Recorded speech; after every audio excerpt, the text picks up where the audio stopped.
రైతు సోదరులకు నమస్తే. మీరు చూసేది కర్షకవాణి ఛానల్. నా పేరు శంకర్. మన దేశంలో ముఖ్యంగా మన రెండు తెలుగు రాష్ట్రాల్లో పౌల్ట్రీ ఫామ్కి ఎంత ప్రాధాన్యత ఉందో మీ అందరికీ తెలుసు. కానీ ఈ పౌల్ట్రీ ఫామ్లో లాభాలు ఉన్నాయా, నష్టాలు ఉన్నాయా? అసలు పౌల్ట్రీ ఫామ్ నిర్వహించే రైతులు లాభాల్లో ఉన్నారా, నష్టాల్లో ఉన్నారా? అసలు చికెన్ గుడ్డు రేటు ఎందుకు పెరుగుతూ తగ్గుతూ వస్తుంది? ఈ అన్నిటికీ సమాధానం అడిగి తెలుసుకునే ప్రయత్నం చేద్దాం. మనతో పాటు poultry India president Uday Singh బయల్స్ ఉన్నారు. అడిగి తెలుసుకునే ప్రయత్నం చేద్దాం. సార్ నమస్తే. నమస్కారం. ఎలా ఉన్నారు? I'm fine, thank you. Poultry రంగం పరిస్థితి ఎలా ఉంది సార్ ఇప్పుడు? పౌల్ట్రీ ఇవాళ డేట్లో చాలా మంచి బిజినెస్. ఎందుకంటే చాలా దాకా ఇవాళ యంగ్స్టర్స్ ఫారిన్ కంట్రీస్ నుంచి చాలా ఇండియన్స్ ఇన్వెస్ట్ చేస్తున్నారు ఈ బిజినెస్లో. ఐటీ నుంచి వచ్చిన రంగం నుంచి కూడా వచ్చిన డ్రాప్ అవుట్స్ లేకుంటే ఇన్వెస్ట్ చేసిన వాళ్ళు కూడా ఈ ఇండస్ట్రీలో వస్తున్నారు. ఇవాళ డేట్లో 8 to 9% గ్రోత్ ఉన్నది లేయర్ సెక్టర్లో, 6 to 8% ఉన్నది మన బ్రాయిలర్ సెక్టర్లో. సో ఈ పట్టి మీరు అర్థం చేసుకోవచ్చు. The second largest egg producer in the world today is India. Fourth largest producer of chicken is India. So ఈ పట్టి మనం చాలా స్పీడ్గా, చాలా బ్యాలెన్స్గా మనం ఇండస్ట్రీ గ్రోత్ తీసుకుంటుంది. స్పెషలీ తెలంగాణలో ఇవాళ డేట్లో కన్జంప్షన్ ఆఫ్ ఎగ్ ఇస్ చాలా బాగున్నది. 140 eggs పర్ యానం మనం తెలంగాణలో గుడ్డు కన్జంప్షన్ అవుతుంది. ఓవరాల్ ఇండియాలో యావరేజ్ 106 eggs ఉన్నది టుడే. సో ఈ పట్టి చూడండి, ఈ ఇండస్ట్రీ పౌల్ట్రీ చాలా పాజిటివ్గా పోతుంది. ఇండస్ట్రీలో ఇష్యూస్ ఉంటుంది, బట్ ఇండస్ట్రీ చాలా పాజిటివ్గా ఉన్నది వాళ్ళ. సో మీరు ఓవరాల్గా ఇండియా మొత్తం తిరిగి చూస్తుంటారు, అనేక రాష్ట్రాలు కూడా తిరిగి ఉంటారు. పౌల్ట్రీ సంబంధించిన సక్సెస్ఫుల్గా ఏ రాష్ట్రాల్లో ఉంది? మనం చెప్తే ఆంధ్రప్రదేశ్, తెలంగాణ, తమిళనాడు ఇదంతా చాలా సక్సెస్ స్టోరీ చాలా ఉన్నారు. 500 బర్డ్ ఫార్మర్ నుంచి 5 లక్షల 10 లక్షల బర్డ్ ఫార్మర్ మన దగ్గర ఉన్న ఒక ఎగ్జాంపుల్ చాలా ఉన్నది ఇవ్వాలంటే తెలంగాణలో, ఆంధ్రప్రదేశ్లో. సో ఒక టైంలో 1972లో ఒక 500 బర్డ్ ఫార్మర్, ఇవాళ డేట్లో 10 లక్షల బర్డ్ ఫార్మర్ ఉన్నారు. సో దీన్ని బట్టి ఇండస్ట్రీ చాలా పాజిటివ్గా పోతుంది. అంటే పద్ధతి చక్కగా వాడుకుంటే, సిస్టమ్ ఫాలో చేస్తే నీకు ఎక్కడైనా కూడా ఇబ్బంది ఉండదు. Proper biosecurity, proper practices, ethical practices follow చేస్తే ఫార్మర్లు చాలా పాజిటివ్ ఇండస్ట్రీ వాళ్ళ డేట్లో. సో మనం చూస్తున్నాము బయట దేశాల నుంచి కూడా మన ఇండియాకు వచ్చి నేర్చుకుని ఇక్కడ అర్థం చేసుకొని వాళ్ళ కంట్రీలో మినిస్టర్స్ ఎట్లా మన మినిస్టర్ బయట లండన్ పోతారు, అమెరికా పోతారు, జర్మనీ పోతారు, అక్కడ పోయి ఇక్కడ చేసుకుంటారు వచ్చేసి. మన దేశంకు నేను ప్రైడ్గా చెప్తాను, ఆఫ్రికా నుంచి, మిడిల్ ఈస్ట్ నుంచి చాలా దాకా మినిస్టర్స్ ఇక్కడ వచ్చి నేర్చుకొని బయట దేశాలు వాళ్ళ కంట్రీకి వాళ్ళు ఎక్స్పాండ్ చేసుకుంటున్నారు పౌల్ట్రీ ఫార్మింగ్ ప్రాక్టీసెస్. ఇది ఒక్కటే సెక్టర్ రైతు కనెక్టెడ్ ఉన్నాడు. చిన్న భూమితోని కూడా పని చేయాలంటే ఈ industry is the number 1. Without much of investment మనం పౌల్ట్రీ ఫార్మింగ్ బ్యాక్ యార్డ్లో చేసుకోవచ్చు. మనం పెద్ద టెక్నాలజీ కూడా చేసుకుంటే ఇదే పౌల్ట్రీ ఫార్మింగ్. గుడ్డు, చికెన్ ధర ఎప్పుడు హెచ్చు తగ్గులు ఉంటాయి, పెరుగుతుంటాయి, తగ్గుతూ ఉంటాయి. సో దేని మీద బేస్ అయి ఉంటాయి సార్? ఇది బేసిక్గా జాగ్రఫికల్ ఫ్యాక్టర్స్ మీద ఉంటుంది, plus supply and demand. Certain టైంలో మేజ్ అవైలబుల్ ఉండదు, మేజ్ సప్లై షార్టేజ్ ఉంటే కొంచెం రేట్ ప్లస్ అవుతుంది. దానికి ఆ బర్డన్ మన ఫార్మర్ మీద వస్తుంది. అంటే గుడ్డు రేట్ తక్కువ అయిపోతుంది, లేకుంటే ఎక్స్పెన్సివ్ అయిపోతుంది. సో ఇది టెంపరరీ స్ట్రక్చర్. ఇది ఒక 12 monthsలో biograph will be up and down, but end of the day ఒక సంవత్సరం చూస్తే మీకు ఫార్మ్ యావరేజ్ నంబర్ 1 ఉంటుంది మీకు. సో ఈ ప్రాబ్లమ్స్ ఉంటుంది, సప్లై అండ్ డిమాండ్ ఫ్యాక్టర్ ఇది. సో దానికి మనం అంతా ఇబ్బంది పడడానికి అవసరం లేదు. ఫార్మర్ అడిక్వేట్గా స్టాక్ చేసుకుంటే, నేను చెప్పినది పద్ధతి. ఫస్ట్ ప్రాక్టీస్ చక్కగా చేసుకుంటే, మనం కావాల్సిన మేజ్ సీజన్లో మేజ్ కొన్ని పెట్టుకుంటే, కావాల్సిన సోయా సీజన్లో సోయా మనం అడిక్వేట్ కొన్ని పెట్టుకుంటే, మనం వచ్చిన టైంకి దానికి బ్యాలెన్స్ చేస్తుంది. సో దాన్ని బట్టి గుడ్డు రేట్ కూడా బ్యాలెన్స్ చేసుకోవచ్చు, ప్లస్ ఫార్మింగ్ ప్రాక్టీసెస్ కూడా ప్రాపర్గా అవుతుంది. అయితే ప్రధానంగా పౌల్ట్రీ రంగంలో ఫీడ్ విషయంలో ఫీడ్ సమస్యలు చాలా ప్రధానంగా ఉంటాయి. ఎక్కువ ఖర్చు కూడా ఫీడ్కే అయి ఉంటుంది. సో దీన్ని ఎలా బ్యాలెన్స్ చేయాలంటారు? అసలు 75% ఫీడ్ కాస్ట్ మీదనే వెళ్ళిపోతుంది ఫార్మర్కి. సో అదే నేను చెప్పింది ఏంటంటే స్టాక్ అడిక్వేట్ చేసుకోవాలా. మనకు ఆఫ్ సీజన్లో టైంలో మనకి ఏం షార్టేజ్ ఉంటుంది, సీజన్లో పెట్టుకోవాలా.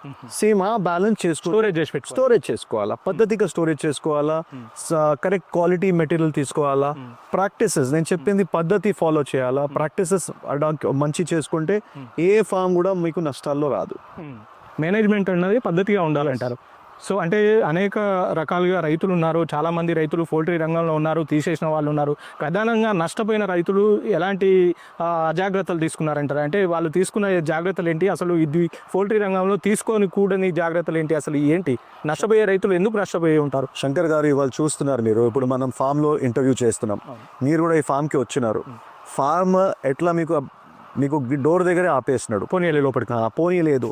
అక్కడ మీకు బయోసెక్యూరిటీ మొత్తం మీకు డ్రెస్అప్ చేసేసి అంతా మీకు బయోసెక్యూరిటీ మెజర్స్ తీసుకొని, యాక్చువల్గా మన రిక్వెస్ట్ మీద వాళ్ళు కోట్ వేయలేదు మనకి, లేదా కోడ్ కూడా వేసుకోవాలి. బయట ఉన్నామని అలౌ చేసినాం మనం, షెడ్ లోపట్లో కూడా మనకు అలౌ లేదు. మనం కూడా ఇప్పుడు ఇక్కడ తీసుకుంటే ఇంటర్వ్యూ బయటనే ఉన్నది, లోపట్లో పోనీకి లేదు. ఇంత పద్ధతిగా మన పోల్ట్రీ ఫార్మర్ ప్రాక్టీసెస్ అడాప్ట్ చేస్తాడు. అందు గురించి ఈ ఫార్మర్ ఇవాళ డేట్లో 7 lakh బర్డ్ ఫార్మరు. ఎందుకంటే ఆ పద్ధతి పట్టి, లేదంటే ఓనర్ ఎక్కడో ఉన్నారు, మనం ఫామ్లో మనం ఒక్క స్టెప్ కూడా ఫామ్లో ఏనికి ఉండదు మనకి. ఆ ప్రాక్టీసెస్ చేస్తే మీరు పెద్ద ఫామ్ చేసుకోవచ్చు.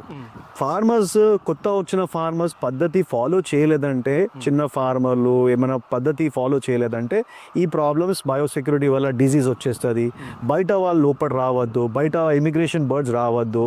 సో ప్రాపర్ సిస్టమ్ ఫాలో చేయాలి. ఈ సిస్టమ్ ఫాలో చేస్తే ఇంట్లో మనం ఎట్లా నర్సరీ హోమ్లో మన బేబీ బార్న్ అయిన తర్వాత ఎట్లా పద్ధతి పెట్టారు, దానికి 10 times ఇక్కడ ఎక్స్ట్రా ఉంటుంది. ఆ పట్టి మీకు నష్టాలు ఆ తర్వాత రాదు. ముఖ్యంగా పౌల్ట్రీ ఫామ్లో ప్రభుత్వం నుండి ఎలాంటి సపోర్ట్స్ ఉన్నాయి, ఇంకా ఏముంటే బాగుంటుంది అనుకుంటారు?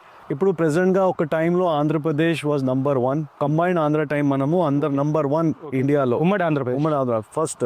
ఇప్పుడు థర్డ్ నంబర్లో వచ్చినాం, ఎందుకంటే ఇప్పుడు Andhra Pradesh still number 1, Tamil Nadu 2nd and 3rd Telangana third. Telangana ఇక్కడ ఉన్న భూమి ధరలు చాలా ఎక్కువ అయిపోయింది, దానివల్ల ఫార్మింగ్ చేయాలంటే ఇబ్బంది అవుతుంది. ఎక్కడైనా సిటీ 100 kilometers లోపల ల్యాండ్ తీసుకోవాలంటే చాలా ప్రాబ్లం ఇవాళ డేట్లో, ఎందుకంటే ధర చూసుకోండి మీరు. సో దీనికి రీజనబుల్ ప్రైస్ ల్యాండ్ ఉండాలా, అప్రోచ్ ఉండాలా. గవర్నమెంట్ కూడా చాలా సపోర్టివ్ మనకి ఇవాళ డేట్లో, అట్లా ప్రాబ్లం ఏం లేదు. రీసెంట్గా కొంచెం మనకు రిలాక్సేషన్ కూడా అయింది, 40 feet రోడ్ అని అడిగినారు, అది రిలాక్స్ చేసినారు. బట్ ఇంకా టోటల్ రిలాక్సేషన్ కావాలా, దానికి 50% కట్టాలని చెప్తున్నారు గ్రామ పంచాయతీకి. బట్ అది కూడా రిలాక్సేషన్ చేస్తే రైతులు బెనిఫిట్ అవుతారు. మన తెలంగాణ నంబర్ 1 అవుతుంది ఇండియాలో. మనం టాప్ ప్రొడ్యూసర్స్, మన GDP 25,000 crore మనం తెలంగాణ గవర్నమెంట్కి ఇక్కడ ఇస్తున్నాం. దీని వల్ల ఆదాయం వస్తుంది. సో ఇది ఒక పెద్ద ఇండియాలో నంబర్ 1 మనం. సో దాన్ని బట్టి ఆదాయంలో, బట్ దాన్ని బట్టి ఇంకా నంబర్ 1 చేయాలంటే ప్రభుత్వం కొంచెం రిలాక్స్ చేయాలా ఈ లిమిట్స్లో పోల్ట్రీ ఫార్మింగ్ చేయడానికి. ఫార్మర్స్ ప్రాక్టీసెస్ ప్రాపర్ చేయాలా, బయోసెక్యూరిటీ మెయింటైన్ చేస్తే నంబర్ 1 మనం పోల్ట్రీ ఇండియాలో అవుతాం. మరి సార్ ప్రధానంగా చెప్పండి, అంటే తెలంగాణలో యువత చాలా ఎక్కువ. సో ఈ యువతని పౌల్ట్రీ రంగం సైడ్ తీసుకురావాలంటే మనం ఎలాంటి అవగాహన కార్యక్రమాలు చేపట్టాలి? మనం ఇప్పుడు ప్రెసెంట్గా ఇవాళ social media number 1, that is the major 1 which is ఇవాళ అంతా జెన్జీ అందరు ఇది సోషల్ మీడియా చాలా ఎఫెక్ట్ ఉంది. నేను నా పర్సనల్ లైఫ్ స్పాన్లో ఇప్పుడు చూస్తుంది ఏంటంటే, నేను ఈ ఇండస్ట్రీలో 25 years నుంచి కనెక్టెడ్ ఉన్నాను. Today the trend is that all youngsters, చాలా దాకా నేను కలుస్తున్న youngsters from US, from IT రంగం, ఫ్రమ్ ఎవరు కొత్త ఫామ్ పెట్టుకోవాలని వాళ్ళు చాలా దాకా వస్తున్నారు ఇంట్రెస్ట్తోని. ఎందుకంటే సోషల్ మీడియా వల్ల చాలా దాకా తెలుస్తుంది దట్ ఈ ఇండస్ట్రీ చాలా బాగున్నది. అవును, చాలా బాగున్నది ఇండస్ట్రీ. పద్ధతి పెట్టుకోవాలా, ప్రాక్టీసెస్ పెట్టుకోవాలా, అండ్ ప్రాపర్ టైమింగ్లో పోల్ట్రీ ఫామ్ పెట్టుకోవాలా. ఈ సీజన్ కంటిన్యూ ఉంటుంది. ప్యాషన్ ఉంటేనే ఈ బిజినెస్లో రావాలా, కష్టపడితేనే ఈ బిజినెస్లో రావాలా. ఉట్టిగా నేను బిజినెస్ చేసుకుంటానంటే ఈ బిజినెస్లో రావద్దు. మీ ప్యాషన్ ఉంటే, మీరు మంచిగా పద్ధతి ఫాలో చేస్తే, ఫామ్కి టైం ఇస్తే మీరు ఈ బిజినెస్ చేసుకోవచ్చు. అండ్ దాంట్లో నష్టాలు ఏమని కూడా మీకు రాదు. అంటే ప్రధానంగా ఒక పౌల్ట్రీ రంగాన్ని స్టార్ట్ చేయాలి, ఒక యువకుడు స్టార్ట్ చేద్దాం అనుకుంటుండు. సో ఎంత నుండి స్టార్ట్ చేసుకోవచ్చు, ఎంతవరకు ఖర్చు? ఇవాళ డేట్లో దేర్ ఆర్ 2 concepts అండి. ఇవాళ డేట్లో బ్రాయిలర్ ఇంటిగ్రేషన్ అని వచ్చింది. ఇంటిగ్రేటర్స్ అంటే పెద్ద కంపెనీలో మనకి వాళ్ళు ఫీడ్ ఇస్తారు, బర్డ్ ఇస్తారు, ఎక్విప్మెంట్ కూడా ఇస్తారు. మనం షెడ్ కట్టుకొని వాళ్ళకి ఇస్తే దానికి వాళ్ళు ప్రాక్టీసెస్ నేర్పిస్తారు, ఫీడ్ సప్లై చేస్తారు, మళ్ళీ రిటర్న్ కూడా మెటీరియల్ తీసుకొని బర్డ్ తీసుకొని వెళ్ళిపోతారు. బై బ్యాక్ పాలసీలు దాంట్లో చాలా మంచి కంపెనీలు ఉన్నాయి ఇండియాలో, చాలా పద్ధతిగా పని చేస్తారు.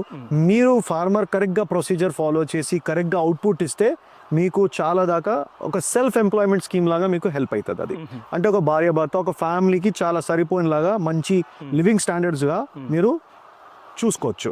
దానికి ఇంకా పెంచుకోవాలంటే షెడ్ పెంచుకోవాలా, కాబట్టి మీరు ఇంకా పెంచుకోవచ్చు మీ బిజినెస్. అదొకటి బ్రాయిలర్ ఉన్నది. బ్రాయిలర్ ఎక్కువగా ఇంటిగ్రేషన్లో చేస్తున్నారు, చిన్న స్కేల్లో కూడా చేసుకోవచ్చు. బట్ ఫస్ట్ నేర్చుకోవాలా, మీరు పోయి డిప్లొమా కోర్స్ చేసుకుని నేర్చుకొని చేసుకోవాలా. ఉట్టిగా పోల్ట్రీలో వచ్చి నేను చేసుకుంటే నాకు బెనిఫిట్ వస్తుంది అట్లా కాదు. Proper procedure, proper scheduling, proper education ఉండాలా. లేకుంటే ఫామ్లో పోయి నేర్చుకోవాలా. ఉట్టిగే జస్ట్ నేను పోల్ట్రీ పెట్టుకుంటాను, నేను నాకు బెనిఫిట్ వచ్చేయాలా, నాకు కాదు, అట్లా కాదు. నంబర్ 1 లేయర్ ఇండస్ట్రీ చాలా స్ట్రాంగ్ ఉన్నది.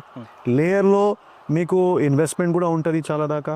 సో మీకు షెడ్ బిల్డ్ మినిమం ఒక 5,000 to 10,000 బర్డ్ ఫామ్ మీరు పెట్టుకుంటే మీకు చాలా స్టాండర్డ్గా ఇన్కమ్ రిటర్న్ వస్తుంది. బట్ ఇది రౌండ్ ద ఇయర్ ఉంటుంది. 14th వీక్ నుంచి మీకు ప్రొడక్షన్ స్టార్ట్ అవుతుంది. 1 to 14 వీక్ బర్డ్కి మీరు పెంచుకోవాలా. 14th వీక్ నుంచి మీకు గుడ్ బర్డ్ స్టార్ట్ అవుతుంది ప్రొడక్షన్. 15 to 72 వీక్స్ మీకు ప్రొడక్షన్లో వస్తుంది బర్డ్ మొత్తం. ఓకే, సో దాన్ని బట్టి రిటర్న్ మీకు కాన్స్టెంట్ ఉంటుంది. ఆ బట్టి మీరు వచ్చిన బెనిఫిట్ మీరు ఎక్స్పాన్షన్లో పెట్టుకోవాలి. That is important. మీరు వచ్చిన డబ్బు, ఇండస్ట్రీలో డబ్బు వచ్చింది, ఇండస్ట్రీకి పెట్టుకుంటే మీరు డెఫినెట్గా ఇయర్ బై ఇయర్ మీరు పెంచుకొని మీరు పెద్ద ఫార్మర్ అవుతారు. ఇప్పుడు చూడండి, 5 lakh bird farmer, 10 lakh bird farmer. ఇవాళ డేట్లో మాకు పెద్ద ఫార్మర్ ఎంత అంటే చెప్పాలంటే మేమే కొంచెము అంటే చాలా డిఫికల్ట్ అవుతుంది. ఇవాళ పెద్ద 5 lakh చెప్పాలా, 10 లక్షలకి చెప్పాలా, 15 లక్షలకి చెప్పాలా, అది అర్థం కాదు శంకర్ గారు. ఇవాళ వీఆర్ క్వైట్ కన్ఫ్యూజ్. అంటే ఇవాళ డేట్లో పెద్ద ఫార్మర్ ఎవరు, అది మాకు చాలా డైలవాలో ఉంటాం మేము. అది ఓకే అంటే సార్, ఇప్పుడు పౌల్ట్రీ రంగంలో బాయిలర్ ఉంటుంది, అలాగే లేయర్ ఉంటుంది. సో ప్రధానంగా మొదటిగా స్టార్ట్ చేసుకోవాలంటే కొత్తగా వచ్చే రైతులు బాయిలర్ ఎంచుకోవాలా, లేయర్ ఎంచుకోవాలా? Broiler is a different field Shankar గారు. బ్రాయిలర్లో ఏంటంటే అది పద్ధతే వేరే ఉంటుంది. అది 45 days స్కీమ్ ఉంటుంది. 45 daysలో మీకు ప్రాఫిట్ లాస్ తెలిసిపోతుంది. లేయర్లో అట్లా లేదు. లేయర్ మీకు మొత్తం సంవత్సరం చేయాల్సి ఉంటుంది. సో దాన్ని బట్టి మీరు ఫస్ట్ మెంటల్గా ప్రిపేర్ అవ్వాలా. నేను షార్ట్ టర్మ్ గేమ్ చేయాలా, లాంగ్ టర్మ్ గేమ్ చేయాలా.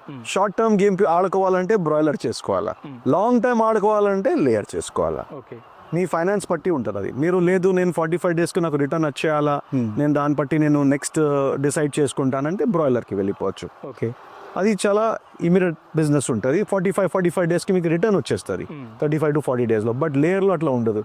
లేయర్లో 14 weeks దాకా మీకు బర్డ్కి పెంచాలా. 14-15 నుంచి బర్డ్ స్టార్ట్ ప్రొడక్షన్ అవుతుంది. అది మళ్ళీ 15 తర్వాత 72 weeks దాకా మీకు కంటిన్యూ ప్రొడక్షన్ ఉంటుంది. సో దానికి స్టెబిలిటీ ఉండాలా, ఫైనాన్షియల్ అవైలబిలిటీ ఉండాలా. మీ వచ్చిన మీ బ్యాంక్ లోన్స్తో చేసుకుంటారా, లేకుంటే పర్సనల్గా మీరు మీ ఫండింగ్తో చేసుకుంటారా, దాన్ని బట్టి that is your decision. Okay, so poultry రంగం మీద ఏఐ ప్రభావం ఎలా ఉందంటారు? ప్రజెంట్గా కార్పొరేట్స్ ఇండియాలో బేసిక్గా ఏం చేస్తున్నారంటే టెక్నాలజీ మంచి కోసం వాడుతున్నాం. మంచి కోసం అంటే ఇవాళ ఇంత పెద్ద షెడ్లో 25,000 బర్డ్లో ఒక్కొక్క బర్డ్కి పోయి మనం చూడాలంటే చాలా డిఫికల్ట్ ఉంటుంది. ఆయన హెల్త్ ఎట్లా ఉన్నది, ఆయన ఫీడ్ ఏంటి. సో ఒక్కొక్క cameras will monitor the entire 25,000 bird. వాళ్ళలో బర్డ్ టెంపరేచర్ ఎంత ఉన్నది, ఫీడ్ ఎంత ఇంటేక్ ఉన్నది, వాటర్కి ఎట్లా ఇంటేక్ ఉన్నది, దాంట్లో మన బాడీ టెంపరేచర్ ఎట్లా 99 degree ఉంటుంది సెల్సియస్, అట్లనే బర్డ్ టెంపరేచర్ కూడా ఏజ్ వైజ్ ఉంటుంది. So bird cameras will detect that ఈ బర్డ్కి ఇప్పుడు మన 3-4 ఒక మనిషికి హెల్త్ బాగాలేదంటే camera will detect automatic detect చేసేస్తుంది. ఎస్, సో మనం పోయి చూడాల్సిన అవసరం లేదు, ఆ బర్డ్కి పికప్ చేసుకోవాల్సి ఉంటుంది అంతే. అండ్ దానికి ఏమున్నది డిడక్షన్ చేసుకొని దానికి కావాల్సిన వచ్చిన ప్రాబ్లం, వచ్చిన డిజీజ్ కూడా మనం ఫస్ట్ మానిటర్ చేసుకుంటాం. సో దాన్ని బట్టి AI is used in such kind of thing. మన ఇండియన్ కంపెనీసే దానికి సొల్యూషన్ ఇస్తున్నాం. మనం ఇండియన్ రంగంలో, ఐటీ రంగంలో మనం నంబర్ 1 అవుతున్నాం ఇవాళ డేట్లో కూడా. సో ఆ టెక్నాలజీ మన ఇండస్ట్రీ కూడా బెనిఫిట్ చేస్తుంది. మన రైతులు కూడా వచ్చిన ప్రాబ్లంకి ముందుగా మనం జాగ్రత్తలు తీసుకోనికి ఒక అవకాశం ఇస్తుంది. సో ఆ బట్టి మా ఇండస్ట్రీకి జనాలు కావాలా. మా industry is a very hard working industry. మాకు కావాలా మ్యాన్ పవర్ కావాలా, మాకు కావాల్సినది మంచి ట్రైనింగ్ ఇన్స్టిట్యూట్స్ కావాలా. సో మేము కూడా గవర్నమెంట్ కూడా రికమెండ్ చేస్తాం దట్ ఇప్పుడు వచ్చిన యూత్ కి ఈ special youth practices, skill development practices compulsory government of Telangana తీసుకోపోతే మన యూత్కి చాలా దాకా ఎంప్లాయ్మెంట్ ఇచ్చిన ఇండస్ట్రీ పోల్ట్రీ ఉంటుంది. సో మీరు భారతదేశంతో పాటు ఓవరాల్ వరల్డ్ వైడ్గానే మీరు ఎక్స్పోలు అయితే కండక్ట్ చేసుకుంటారు, అది కూడా హైదరాబాద్లో కండక్ట్ చేస్తాం. సో ఇది 17 ఎడిషనల్స్ అయిపోయి ఇప్పుడు 18వ ఎడిషనల్కి అయితే హైదరాబాద్లో ఎక్స్పోకి మీరు ఏర్పాట్లు చేస్తున్నామని విన్నాము. ఈ ఎక్స్పో ఎలా ఉంటుంది, సో హైదరాబాద్లో పెట్టడానికి కారణాలు ఏంటి? లాస్ట్ ఇయర్ నుంచి చెప్తాను. లాస్ట్ ఇయర్ 17th edition అయింది బాగా. హైటెక్స్లో అయింది. అది ఎవ్రీ ఇయర్ అవుతుంది. 2008 నుంచి నడిపిస్తున్నాం మేము. ఒక 3000 ఒక్క హాల్ నుంచి 7 హాల్స్ దాకా వచ్చినాం మేము. 3000 స్క్వేర్ మీటర్ నుంచి 33,000 స్క్వేర్ మీటర్కి వచ్చినాం. అంటే ఇమాజిన్ చేయండి, ఈ 18-17 ఇయర్స్లో మా ఎగ్జిబిషన్ ఒక చిన్న హైటెక్స్ నుంచి స్టార్ట్ అయ్యి వరల్డ్స్ బిగ్గెస్ట్ పోల్ట్రీ ఎగ్జిబిషన్కి ఒక స్థాయికి వచ్చిందంటే పోల్ట్రీ ఇండియా ఇవాళ. సో ఈ పోల్ట్రీ ఇండియా ఎవ్రీ సంవత్సరం నడుస్తుంది. లాస్ట్ ఇయర్ మా దగ్గర 51,251 విజిటర్స్ వచ్చినారు వరల్డ్ నుంచి. అండ్ దాంట్లో 120 కంట్రీస్ నుంచి, బయట దేశాల నుంచి విజిటర్స్ వచ్చినారు. దాదాపు 500+ ఎగ్జిబిటర్స్ ఉన్నారు. వాళ్ళు ఫీడ్ టెక్నాలజీ, నీకు equipment technology, bird technology, genetics, doctors, ఇదంతా ఒక్కటే ప్లాట్ఫామ్లో ఇక్కడ మీకు కలుస్తారు. ఇది పోల్ట్రీ ఇండియా ఎగ్జిబిషన్ ఇప్పుడు 18th ఎడిషన్ 25th, 26, 27 నవంబర్కు అవుతుంది హైదరాబాద్లో హైటెక్స్లో. ఈ ఎగ్జిబిషన్లో దాదాపు ఈ సంవత్సరం నేను 60,000 పైన ఎక్స్పెక్ట్ చేస్తున్నాను జనాలకి. ఓకే, ఈ 20,000 మంది రావచ్చు. Yes, 100%. Last year 51,000 bench mark clear చేసినాం. సో ఉన్న ట్రెండ్కి, ఉన్న పబ్లిక్లో ఇంట్రెస్ట్కి, వైబ్కి నేను అర్థం చేస్తుంది ఏంటంటే ఈ ఇండస్ట్రీలో చాలా దాకా జనాలు వస్తున్నారు. ఇండస్ట్రీ పెట్టాలా, ఈ ఇండస్ట్రీలో గ్రోత్ ఉన్నది, ఇండస్ట్రీ చాలా మంచి గ్రోత్. ఇండియా ఫిగర్స్లో మీరు పోల్ట్రీ అని గూగుల్ చేసుకుంటే మీకు గ్రోత్ రేట్ తెలిసిపోతుంది. నేను చెప్పింది లేదు, ఇది government of India consensus that the growth is around 8% per annum in poultry. So ఈ గ్రోత్ మన కంట్రీ ఎట్లా ఎకనామికల్ గ్రోత్ అవుతుంది, ఈ ఇండస్ట్రీ కూడా అట్లనే గ్రోత్ అవుతుంది. సో ఆ పట్టి మీరు అర్థం చేసుకోవచ్చు ఈ ఇండస్ట్రీలో ఎంత కెపాసిటీ ఉన్నది. యూత్, స్పెషల్లీ యూత్ బయట ఇప్పుడు చేసిన ఐటీ నుంచి చాలా దాకా ఈ ఇండస్ట్రీకి జాయిన్ చేస్తున్నారు, ఈ ఇండస్ట్రీకి ఎక్స్ప్లోర్ చేస్తున్నారు. ఐటీ కూడా దీంట్లో AI ఇంటెలిజెన్స్ కూడా తీసుకొచ్చింది. సో ఈ సంవత్సరం కూడా మీరు చూసుకుంది ఏంటంటే 540 ఎగ్జిబిటర్స్ వరల్డ్ వైడ్ నుంచి వస్తున్నారు. 60,000 పీపుల్ మేము ఎక్స్పెక్ట్ చేస్తున్నాము. 7 హాల్స్ ఉన్నది, 33,000. ఒక్కొక్క దినం కూడా మీకు 3 days కూడా సరిపోదు ఈ ఎగ్జిబిషన్కి. ఒక్క హాల్ చూడాలంటే మినిమం 2 హాల్స్ చూడాలంటే ఒక దినం పడుతుంది మీకు. మినిమం 10-15 minutes కూడా మీరు స్పెండ్ చేస్తే 3 days కూడా సఫిషియంట్ కాదు. డేట్లు ఏముంటుంది సార్? ఇది నవంబర్లో ఉన్నది, 25th, 26, 27 నవంబర్. రిజిస్ట్రేషన్ ఫ్రీ ఉంటుంది, ₹1 కూడా రిజిస్ట్రేషన్ ఉండదు. ఫార్మర్కి నేర్చుకోనికి కావాలంటే దీనికి ఎక్కువ ఎగ్జిబిషన్ వరల్డ్లో ఎక్కడ లేదు. ఎందుకంటే ఇట్లా స్థాయిలో ఎగ్జిబిషన్ అట్లాంటాలో అవుతుంది, ఒకసారి జనవరిలో అవుతుంది అట్లాంటా US లో, ఒకటి హానోవర్ జర్మనీలో అవుతుంది, దాని తర్వాత ఇండియాలో అవుతుంది. మీరు అక్కడ పోయి 5 లక్షలు 6 లక్షలు కట్టేసి చూసుకొని రావాల్సి ఉన్నది. హైదరాబాద్కి వచ్చి ఆ ఎగ్జిబిషన్ చూసుకుంటే మీరు చాలా బెనిఫిట్ పడతారు.